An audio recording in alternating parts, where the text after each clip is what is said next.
हरखाब खैफोदाव गोग्लैनाय बेमार आजारजों भुगिनांनाय सुबुंफोरखौ रैखा मोनहोनो थाखाय देहा फाहामसालिसिम लांनो एम्बुलेन्स बाहायनाय जायो एबा एम्बुलेन्सआ नोंथांनि हेफाजाबनि थाखाय 24 घन्टा हेफाजाबाव थायो। नाथाय हरखाबै मोनसे गिख्रंथाव जाथाय जादों गंसे एम्बुलेन्सआव थानाय बेरामि आरो स्टाफफोरा खुनुरुखुमैसो जिउ रैखा खालामनो हादों। मोनसे गिख्रंथाव जाथाय खारबाय थानाय गंसे एम्बुलेन्स गारियाव गिख्रंथावै अर खामदों। बेरामि दिखांनानै लाना फैबाय थानाय गंसे एम्बुलेन्स गारियाव लामायावनो गिख्रंथावै अर खामदों। बेरामिजों लोगोसे गारि ड्राइभार आरो स्टाफनि मानसिफोरा खुनुरुखुमै गारिनिफ्राय गावखौ बासायनो हायो। गिख्रंथाव जाथायानो जादों नगाव जिल्लायाव। नगाव जिल्लानि खावैमारियाव थानाय गंसे पेट्रल पाम्पनि साखाथियाव बे गिख्रंथाव जाथाया जादों। मिथिहोनाय बादिब्ला हरखाब टेकनिकेल जेंना जानायनि जाउनाव बे गिख्रंथाव जाथाया जादों। जाथाय जानाय लोगो लोगोनो फायार एन्ड इमारजेन्सिया मिथिनानै जाथाय जानाय जायगासिम सौहैयो आरो अरखौ दबथायो। नाथाय खामग्लिनाय एम्बुलेन्स गारिया बे समाव सिलिंखार जाबायमोन।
गोजोनथाव खौरां, नोंथांनि रोंगौथिखौ दिन्थिनो थाखाय फैगासिनो गोदान खाबु बडलेण्ड गट टेलेन्ट।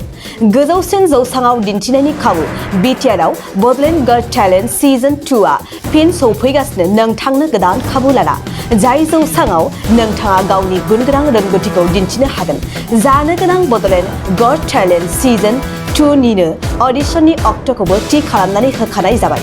फारि बादियै फैगौ 25 जुलाइ दाननिफ्राय लानानै 2 आगस्त खालारसिम मख'नाय जायगाफोराव लानाय जागोन।